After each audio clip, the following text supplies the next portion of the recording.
Hello, catalogue du rêve. Je vous aime, je vous salue encore. Bonjour chez vous. S'il fait nuit, bonsoir chez vous. J'aimerais vous partager un message très important. Vous savez, l'une des plus grossières erreurs dans le mariage, dans le couple, mais aussi dans les relations amoureuses, c'est lorsque les filles de mon pays, les femmes de mon pays considèrent que le mariage est le bonheur. C'est lorsqu'ils se focalisent sur le mariage. Or, ils oublient que le mariage n'est qu'un élément du bonheur. Mais le bonheur lui-même n'a rien à voir avec le mariage. Voilà pourquoi il y a des femmes mariées, il y a des filles mariées, mais qui n'en demeurent pas moins malheureuses dans leur couple, dans leur mariage. Pourquoi? Ils ont limité leur bonheur au mariage. Or, le mariage n'est pas le bonheur. Le mariage n'est qu'un élément du bonheur. Lorsque Dieu a créé Adam, lorsque Dieu a créé Adam et Ève, il n'ira pas donné d'abord un mariage. Il leur a donné une mission, il leur a donné une chose à faire, il leur a donné une occupation, il leur a donné une passion. Ainsi donc, parmi les éléments compositeurs de ton bonheur, parmi les éléments qui contribuent à ton bonheur, ce n'est pas que le mariage qui en fait partie, mais ta vie aussi en fait partie, ta passion en fait partie, ton devenir en fait partie, tes occupations en fait partie. Voilà pourquoi la plupart des mariés, la plupart des filles de mon pays, la plupart des jeunes femmes de mon pays, votre mariage est devenu ennuyant. Votre vie de couple est devenue ennuyante. Pourquoi? C'est parce que vous avez limité votre bonheur au mariage. C'est parce que vous avez limité votre bonheur aux choses que votre mari pouvait vous donner. Mais la vérité est celle-ci. Ce qui rendra ton bonheur, ce qui fera de toi un homme heureux, ce qui fera de toi une femme heureuse, n'est pas que ce que ton partenaire est à mesure de te donner, mais c'est ce que toi aussi tu es à mesure de te donner toi-même. C'est ce que tu es à mesure de t'offrir. Et la chose que tu t'offres, c'est ta passion, c'est ton devenir, c'est les choses qui contribuent à ton être qui n'ont rien à voir avec ton voisin. Il y a des choses que moi je ne serai jamais à mesure de t'offrir dans le couple. Il y a des choses que moi je ne serai jamais à mesure de te donner dans le couple, mais que toi tu peux te donner. Voilà pourquoi il y a plusieurs que tu ne le savais pas. Peut-être que personne ne te l'avait encore dit, mais ta vie est faite de beaucoup d'histoires. Ta vie est faite de beaucoup de choses incluses en toi-même, mais qui n'ont rien à voir avec le mariage, qui n'ont rien à voir avec une relation amoureuse, qui n'ont rien à voir avec l'affection qu'une tierce personne est à mesure de te donner, qu'une tierce personne est à mesure de t'accorder. Là où tu es, tu as des passions, tu as des rêves, tu as des ambitions, tu as des choses à l'intérieur de toi qui peuvent te rendre malheureuse, tandis que ton mariage est heureux. Ton mariage peut être efficace. Ton mariage peut avoir tout ce qu'un homme peut rêver d'avoir. Ton mariage peut avoir tout ce qu'une femme peut rêver de posséder. Ton partenaire peut avoir tout ce qu'une femme peut rêver de posséder. Ta partenaire peut avoir tout ce qu'un homme peut rêver de posséder. Mais une chose peut te rendre malheureuse. Et cette chose n'a rien à voir avec le partenaire. Mais cette chose a quelque chose à voir avec toi. C'est la chose que tu t'offres toi-même. C'est la chose que tu te donnes au quotidien. C'est ce que tu dis de toi au quotidien. Voilà pourquoi plusieurs d'entre vous, en dehors du mariage, en dehors du lit conjugal, à l'absence du partenaire, votre vie devient ennuyante. Votre quotidien devient ennuyant.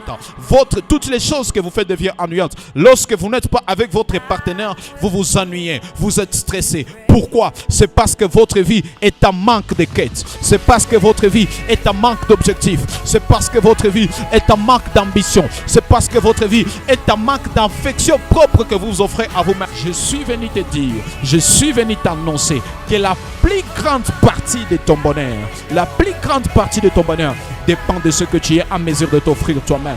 Il est écrit, et c'est un adage, quelqu'un l'a dit, si tu n'es pas à mesure de t'aimer, il sera difficile que les autres puissent t'aimer. J'aime quelqu'un, un scientifique qui s'appelle Platon.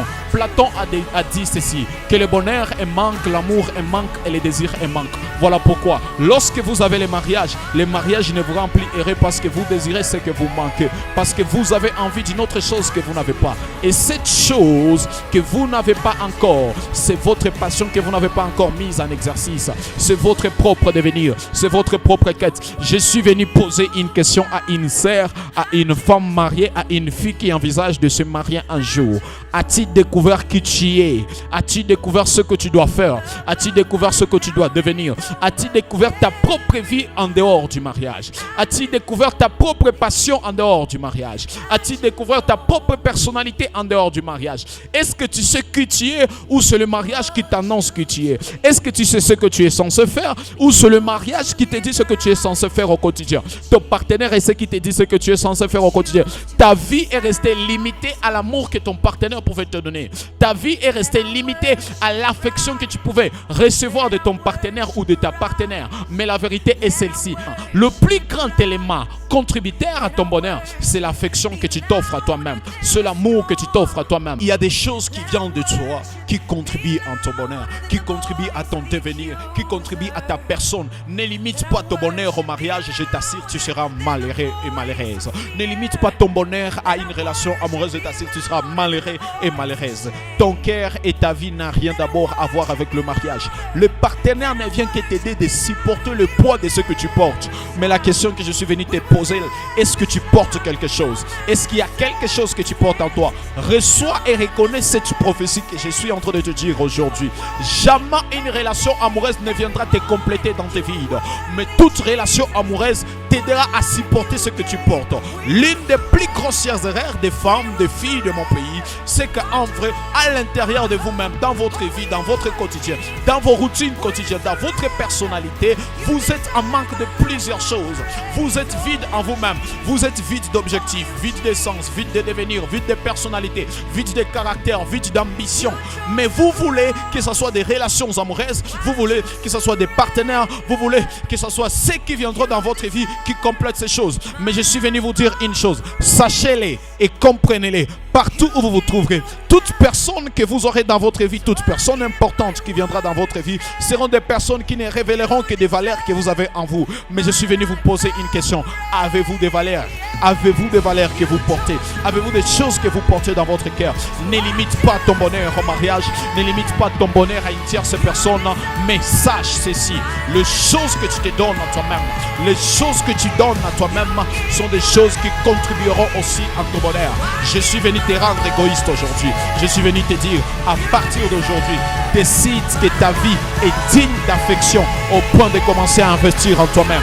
Décide que ta vie est digne d'affection au point de t'aimer toi-même et d'investir dans tes valeurs, d'investir dans ta passion, d'investir dans tes ambitions, d'investir dans tout ce qui est de toi. Ainsi, je suis venu te dire aujourd'hui, sois égoïste au point de désirer les choses que tu as en mesure de t'offrir à toi-même. Sois égoïste au point de t'aimer d'abord avant d'aimer les autres. Sois égoïste au point de te servir d'abord toi-même avant de servir les autres. Je vous aime de l'amour du Seigneur. J'ai pris, continuons de rêver, continuons de rêver, continue de t'aimer toi-même. Ciao, ciao. Amen.